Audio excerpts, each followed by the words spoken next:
Oke, mulai ya. Ya. Mulai. Bismillahirrahmanirrahim. Assalamualaikum warahmatullahi wabarakatuh. Alhamdulillah, wassalatu wassalamu ala asyrofil anbiya'i wal mursalin wa ala alihi wa ashabihi ajma'in, amma ba'du. Yang kami hormati dan muliakan Bapak Ibu guru, yang semoga senantiasa dalam lindungan Allah Subhanahu wa taala, dimudahkan segala urusannya. Maka senantiasa kita panjatkan rasa syukur kita kehadirat Allah Subhanahu wa taala yang mana telah melimpahkan nikmat yang tidak bisa dihitung, sebagaimana firman-Nya, a'udzubillahi minasyaitonirrajim, wa in ta'uddu nikmatallahi la tuhsuha, dan jikalau kalian menghitung nikmat Allah yang diberikan pada kalian, niscaya tidak akan bisa dihitung, saking melimpahnya nikmat Allah Subhanahu wa taala yang dianugerahkan pada kita. Salawat dan salam tidak lupa kita curahkan pada Nabi besar kita, junjungan kita, suri tauladan kita, Muhammad sallallahu alaihi wasallam. Beliaulah nabi akhir zaman, la nabiyya wala rasulah ba'da. Tidak ada nabi dan rasul setelah beliau, dan beliaulah yang kita nanti syafaatnya di hari yang mana tidak ada lagi pertolongan selain pertolongan Allah Subhanahu wa taala. Maka syafaat beliau sangat kita harapkan kelak di hari kiamat. Bapak Ibu sekalian yang saya muliakan dan saya hormati, jazakumullah khairan, terima kasih atas kesempatannya untuk kami menyampaikan beberapa materi di siang hari ini, yang mana melanjutkan dari materi-materi sebelumnya yang telah disampaikan oleh beberapa asatid, dan tugas kami di sini adalah untuk melanjutkan apa yang disampaikan terakhir kali pada hari Selasa kemarin, yang mana jatah kami adalah judulnya adalah wudu, mandi besar, dan tayamum dalam sunnah. Dalam sunnah di sini bukan berarti dilakukan mendapatkan pahala, ditinggalkan tidak berdosa, bukan ya Bapak Ibu. Sunnah di sini adalah hadis atau qaul dari Rasulullah SAW yang bermakna ma'udifa min qaulin wa fi'lin au takririn au sifatin, yang mana hadis adalah segala sesuatu yang disandarkan kepada Nabi besar kita Muhammad sallallahu alaihi wasallam berupa ucapan beliau, tindakan beliau, pengakuan beliau, atau sifat beliau, yang mana jikalau ditinjau dari kualitas hadis, ada yang dinamakan hadis sahih, kemudian ada yang dinamakan hadis hasan, kemudian ada yang dinamakan hadis dhaif, dan paling rendah adalah hadis maudhu. Hadis sahih yaitu yang mana sanad dan rawinya itu siqah ya Bapak Ibu sekalian, dan juga banyak sekali contohnya. Kalau kita buka kitab namanya Sahih Bukhari dan Sahih Muslim, semuanya di situ adalah hadis sahih. Misal adalah innamal a'malu binniyat wa innamal likulli imri'in ma nawa faman kanat hijratuhu ilallahi wa rasulihi fa hijratuhu ilallahi wa rasulihi faman kanat hijratuhu ila dunya yusibuha aw imra'atin yankihuha fa hijratuhu ma hajara ilaiha. Hadis tentang niat, keutamaan niat, yang mana menjadi sebab diterima bahkan ditolak amalan kita adalah tergantung pada niatnya, dan hadis tersebut secara kualitas adalah sahih dan dijadikan hujjah. Yang kedua Bapak Ibu sekalian, ada dinamakan hadis hasan, hampir mirip hadis sahih tapi dobit sedikit sekali. Contohnya adalah bahwa Rasulullah SAW bersabda, laula an asyqa ala ummati la amartuhum bisiwaki inda kulli shalah. Kalaulah tidak memberatkan umatku, sungguh aku akan menyuruh mereka untuk bersiwak setiap menjelang kali sholat. Hadis tersebut berderajat hasan, Bapak Ibu sekalian. Kemudian ada juga yang disebut dhaif, yaitu lemah. Dhaif di sini macam-macam sekali, tapi intinya adalah lemah. Entah itu dari sanadnya atau rawinya lemah. Banyak sekali, ada yang namanya munqati, ada namanya mursal dan lain-lain. Intinya lemah. Dan apakah boleh dijadikan hujah? Ya Bapak Ibu sekalian, ada beberapa pendapat dari ulama, ya kan? Salah satu contohnya adalah al-ma'u tahurun illa in taghayyara launuhu wa rihuhu wa ta'muhu binajasatin. Air itu selamanya suci kecuali 3 hal, yaitu berubah warnanya, rasanya, dan aromanya. Hadis ini Bapak Ibu sekalian derajatnya adalah dhaif. Kemudian Bapak Ibu sekalian, yang paling bawah ada yang disebut maudhu, artinya palsu. Ini bukan dhaif lagi, tapi super palsu. Sudah bukan hadis yang sampai dari Rasul, jelas palsu banget. Salah satu contohnya yang sering kita dengar mungkin ya, an-nadhafatu minal iman, atau mungkin hubbul watani minal imani. Cinta tanah air itu sebagian dari iman, itu maudhu, palsu. Walaupun intinya itu kebaikan, tapi tidak boleh kita percaya bahwa itu Rasul yang mengucapkan. Karena konsekuensinya dalam hadis lain Bapak Ibu sekalian, Rasul bersabda, ini hadis mutawatir, man kadzaba alayya muta'ammidan falyatabawwa maq'adahu minan nar. Siapa saja yang sengaja berdusta atas namaku, di catatan di sini adalah dengan sengaja, maka siap-siaplah ia menempati tempat duduk di neraka. Maka dalam hal ini hadis maudhu ditolak, palsu, tidak boleh diterima dengan apapun, walaupun isinya positif. Misalkan hubbul watani minal imani, cinta tanah air sebagian dari iman, itu maudhu Bapak Ibu, artinya itu tidak asli, tidak pernah Rasul berkata begitu, walaupun isinya atau matanya itu ada hal-hal positif yang dapat kita ambil. Itu Bapak Ibu ya, dari segi kualitas hadis. Kemudian ada juga dari segi kuantitas, artinya jumlahnya. Pertama Bapak Ibu sekalian, ada yang disebut mutawatir. Yang kedua ada yang disebut ahad. Mana mutawatir adalah yang diriwayatkan banyak sekali orang. Satu kaum mendengar misalkan 5 orang atau 10 orang, ya kan, dan orang-orang tersebut tidak saling kenal. Diriwayatkan dari sanad ke sanad, ya kan, dengan secara sahih. Kemudian Bapak Ibu sekalian, sampailah dari Rasul gitu. Contohnya adalah man kadzaba alayya muta'ammidan falyatabawwa maq'adahu minan nar. Siapa saja yang berdusta atas namaku ini dengan sengaja, niscaya siaplah tempat duduknya di neraka. Jadi mutawatir Bapak Ibu. Jadi tidak boleh kita tolak dan harus boleh dijadikan hujah. Itu yang paling kuat ya, mutawatir. Ada yang disebut lafzi ma'nawi, tapi kami jelaskan singkat saja. Kemudian Bapak Ibu ada yang disebut ahad. Ahad dari bahasa Arab satu. Ahad. Jadi yang lewatkan maksud tapi kuat. Artinya dari an sampai Rasul itu kuat sekali orangnya. Ini tidak main-main orangnya. Jadi kuat, jadi sahih sampai Rasulullah SAW. Contohnya adalah innamal a'malu binniyat wa innamal likulli imri'in ma nawa faman kana hijratuhu ila Allahi wa rasulihi fa hijratuhu ila Allahi wa rasulihi faman kana hijratuhu ila dunya yusibuha aw imra'atin yankihuha fa hijratuhu ma hajara ilaihi. Hanyalah amal itu tergantung pada niat. Sesungguhnya amal itu tergantung pada niat. Siapa saja yang niat karena Allah, maka yang didapatkan dari Allah pahala. Tapi ketika niatnya untuk dunia atau wanita yang ingin dinikahinya, maka yang dapatnya itu. Artinya Allah nggak menerima amalan selain keikhlasan pada Allah Subhanahu wa Ta'ala. Itu Bapak Ibu ya.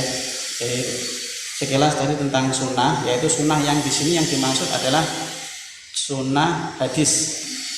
Karena ada namanya sunnah juga, wajib, sunnah, haram. Apa itu wajib, sunnah, makruh, mubah? Oke. Jadi ma'udhifa ilan nabiyyi min qaulin wa fi'lin au takririn au sifatin. Qaulin misalkan Bapak Ibu ketika yaitu ucapan Nabi. Ya Rasul bersabda, ya hadisnya itu berbentuk ucapan. Contohnya adalah la yu'minu ahadukum hatta yuhibba li akhihi ma yuhibbu li nafsi. Jadi ucapan beliau itu tidak sempurna iman kalian sehingga kalian mencintai diri kalian sendiri sebagaimana mencintai saudaranya. Itu hadis qauliyah namanya Bapak Ibu ya. Yang kedua ada namanya fi'liyah, perbuatan Nabi Bapak Ibu. Jadi perbuatan Nabi hadisnya itu intinya tentang yang Nabi betul. Seperti shollu kama ra'aitumuni usolli. Salatlah kalian sebagaimana aku salat. Jadi disuruh kita untuk meniru Rasul salat kita. Ya, Rasul salatnya bagaimana kita tiru, ya kan? Fi'liyah, jadi perbuatan.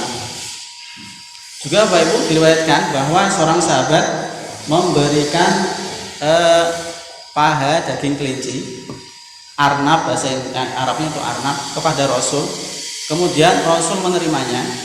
Dan itu artinya menunjukkan bahwa daging kelinci itu boleh dimakan atau halal gitu. Itu salah satu dalil juga. Atau takririn, pengakuan beliau itu tidak merespon tapi beliau itu membiarkan. Nah, membiarkan Rasul ini artinya boleh. Andai kata nggak boleh pasti Rasul melarangnya. Suatu ketika Bapak Ibu Khalid bin Walid, jadi Khalid ini sama Rasul agak berbeda nggih. Kalau Rasul niku kadang perang, kadang dakwah.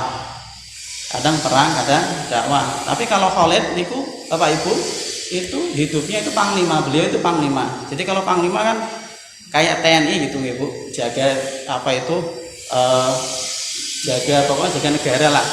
Di hutan-hutan biasa, pesisir biasa, angkatan darat, laut biasa gitu. Jadi nggih yang dimakan nggih apa itu apa adanya, jadi dimakan itu seadanya nggih. Tapi kalau Rasul kadang perang, kadang dakwah beliau, kadang di rumah tangga juga kadang dakwah, kadang juga. Tapi kalau Khalid panglima beliau, jadi hidupnya lebih keluar. Nah suatu ketika Bapak Ibu Khalid bin Walid ini menyajikan suatu hidangan yang bagi kita itu aneh, mungkin aneh sekali. Mungkin kita itu kalau sekarang dihidangkan nggak mau, ya kan? Apa itu? Yaitu dop, Bapak Ibu. Dop itu sejenis apa ya namanya itu? Seperti biawak tapi bukan biawak. Mirip biawak tapi bukan biawak. Warnanya itu kayak pasir putih. Jadi kulitnya itu kayak apa ya? Kayak ada duri-durinya. Tapi mirip biawak tapi bukan biawak ya. Itu. Nah, Bapak Ibu sekalian, dan berbeda dengan biawak karena biawak itu bahasa Arabnya warol biawak. Kalau dog beda lagi, walaupun bentuknya hampir mirip biawak, tapi kami mengira itu lebih mirip iguana gitu. Walaupun begitu namanya juga kadal, itu kan kadal padang pasir. Ya, bagaimana kita makan kadal? Yang itu kan jijik banget istilahnya gitu. Nah tapi Khalid Bapak Ibu sekalian itu menghidangkan daging dog yang mana mirip biawak gitu. Kalau kita lihat biawak ini jangankan makan, tentu aja jijik gitu. Hidupnya mungkin makan bangkai, terus apalagi Bapak Ibu sukanya itu hidup di tempat-tempat yang maaf itu kumuh, ya kan gitu, pinggir-pinggir kayak catek dan lain-lain. Bagaimana kita apa itu memakannya? Biasa saja itu dan berbeda dengan dog gitu. Kalau biawak niku agak agresif itu buas. Kalau dog enggak Bapak Ibu. Kalau kita sentuh kayak nyentuh kucing, jinak. Yang kedua makanannya beda Bapak Ibu ya. Kalau dog niku herbivora. Kalau yang biawak itu karnivora. Jadi walaupun bentuknya mirip, tapi bedanya 100 derajat, 360 derajat. Ya, 360 derajat. Jadi walaupun bentuk mirip tetap tidak bisa dihukumi sama karena berbeda habitatnya, ya kan? Kalau dog di Indonesia nggak ada Bapak Ibu, adanya di padang pasir sana. Walaupun begitu, tetap kalau kita lihat tetap jijik Bapak Ibu bagi kita. Kan jenis KADAL gitu nih, nggak jijik gitu. Nah suatu ketika Bapak Ibu, Khalid ini menghidangkan daging dog pada Rasul di sampingnya begitu. Nah Rasulullah SAW tidak biasa Bapak Ibu ya, apa itu dihidangkan daging dog, artinya itu ya kayak kita lah jijik gitu. Kalau kholid kan tadi orang lapangan apapun ya dimakan selagi halal gitu Bapak Ibu ya. Jadi kalau kita kan enggak, Rasul juga kadang perang kadang di rumah gitu. Nah sekalian, ternyata Rasul pun dalam hal ini sangat-sangat apa sih? Sangat-sangat berakhlak mulia gitu. Bahkan dengan makanan sekalipun, ya Bapak Ibu, jangankan dengan orang, dengan makanan pun beliau itu tidak pernah menghina. Ketika dihidangkan sejenis KADAL gitu Bapak Ibu, yang Rasul nggak langsung bilang nggak mau atau jijik, atau mungkin kalau saya mungkin kamu ini apa yang jijik banget, gila ini misalnya. Itu kalau bagaimana perasaan orang yang menghidangkan tadi, ya kan mesti tersinggung ataupun paling enggak ya ada rasa lah gitu. Tapi Rasul orangnya nggak begitu Bapak Ibu nggih, istilahnya nggak begitu. Ketika beliau dihidangkan itu, beliau bilang ini nggak ada di kampungku, ini nggak ada di daerahku, ya Bapak Ibu nggih. Kira-kira niku nggih, kalau Khalid perasaannya berarti niki Rasul nggak biasa makan begini Bapak Ibu nggih. Rasul nggak biasa makan begini. Kemudian Khalid memakannya nggih sampai habis, Rasul biarin. Nah, membiarkan ini Bapak Ibu artinya bolehnya makan daging dog. Itu. Bolehnya makan daging dog. Andai kata haram, Rasul pasti ngelarang. Jangan gitu. Nyatanya dibiarin. Walaupun Rasul sendiri tidak menghendaki makan daging dog. Itu ya Bapak Ibu, itu takriri atau pengakuan. Suatu ketika sahabat yang bernama Jabir bin Samurah melihat pada suatu malam Rasulullah Shallallahu Alaihi Wasallam keluar dari rumah, kemudian memakai baju merah, jubah. Kemudian pada saat itu Bapak Ibu sekalian itu rembulan terang benderang, rembulan terang. Jadi terlihat itu sangat indah banget, ya sangat indah banget bulan, ya kan indah banget. Pokoknya memancarkan cahaya yang sangat indah pada waktu itu, indah banget, enggak apa itu enggak apa itu perfect lah istilahnya itu. Oke. Nah, sahabat Jabir bin Samurah ini melihat ketika Rasul lewat pas berpapasan dengan rembulan itu Bapak Ibu. Kemudian Jabir itu meriwayatkan hadis ini bahwa Rasulullah lebih indah dari rembulan. Bahwa Rasulullah lebih indah dari rembulan. Kayak bulan yang sangat indah, yang dilihat tidak silau, yang sangat sejuk di mata kalau malam hari ya, terutama itu kalah sama keindahan dari baginda Rasulullah Shallallahu Alaihi Wasallam. Jadi ada qaulin au apa itu fi'lin au takririn au sifatin. Hadis itu jadi yang disandarkan pada baginda Nabi Muhammad Shallallahu Alaihi Wasallam, ucapannya beliau atau perbuatan beliau atau pengakuan beliau. Jadi beliau itu tidak melarang maupun tidak apa itu, pokoknya nggak berkomentar tapi membiarkan. Nah, membiarkan ini Bapak Ibu itu apa itu namanya menunjukkan bahwa itu boleh dilakukan. Andai kata dilarang maka Rasul akan melarangnya gitu. Atau sifatin, atau sifatnya beliau Shallallahu Alaihi Wasallam yang mulia. Bapak Ibu sekalian, sekilas tentang dari hadis nggih, sunah-sunah dari sunah niku yang bisa, kalau dengan sahabat itu beda lagi Bapak Ibu nggih, bukan hadis. Itu namanya asar, itu namanya asar bukan. Kalau hadis ada juga dari Allah Subhanahu wa taala Bapak Ibu. Dari Allah tapi bukan Al-Qur'an. Kalau kalamullah 100% niku dari Allah Subhanahu wa taala. Baik redaksinya maupun itu dari Allah Subhanahu wa taala. Tapi ada juga Bapak Ibu dari Allah tapi redaksinya dari Nabi. Redaksi nggih dari Nabi Muhammad Shallallahu Alaihi Wasallam. Niku disebut hadis qudsi. Nggih dari Allah cuma yang redaksikan Nabi. Kalau Al-Qur'an 100% niku dari Allah Subhanahu wa taala. Yang berarti kalamullah al-munazzal ala Muhammad Shallallahu Alaihi Wasallam al-muta'abbad bi tilawatihi. Kalamullah yang diturunkan pada Nabi Muhammad SAW dimulai dari surat Al-Fatihah hingga surat An-Nas, yang mana membacanya dinilai ibadah. Dari 100% Al-Quran itu baik kata-katanya dari Allah Subhanahu wa taala. Tapi kalau ada juga dari Allah tapi redaksinya itu dari Nabi Muhammad SAW disebut hadis qudsi. Nggih Bapak Ibu, jadi niku dari kualitas niku boleh yang kita ambil, ulama boleh mengambil yang pasti kita ambil itu Bapak Ibu sahih dan hasan. Sahih dan hasan. Kalau dhaif nggih ada perbedaan pendapat.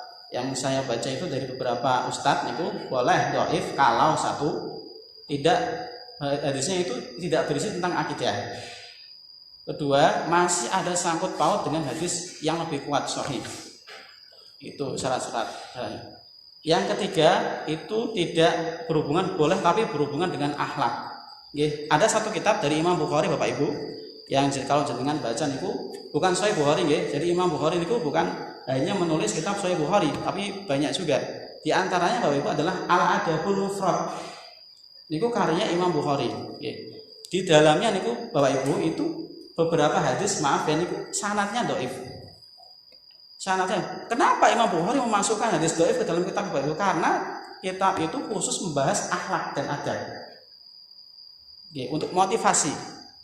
Nggih, untuk motivasi. Ya Al-Adabul Mufrad itu beberapa hadis itu sanadnya itu Bapak Ibu lemah dhaif. Tapi karena untuk motivasi akhlak niku dimasukkan ke dalam kitab tersebut. Tapi kalau akidah tidak boleh. Kata ulama gitu. Akidah harus sahih atau hasan. Bapak Ibu kembali ke materi nggih. Wudu, mandi besar dan tayamum sesuai hadis. Kalau Al-Qur'an kemarin sudah dibahas oleh Pak Rohimun. Bapak Ibu bacakan dari wudu dari hadis ada beberapa versi nggih.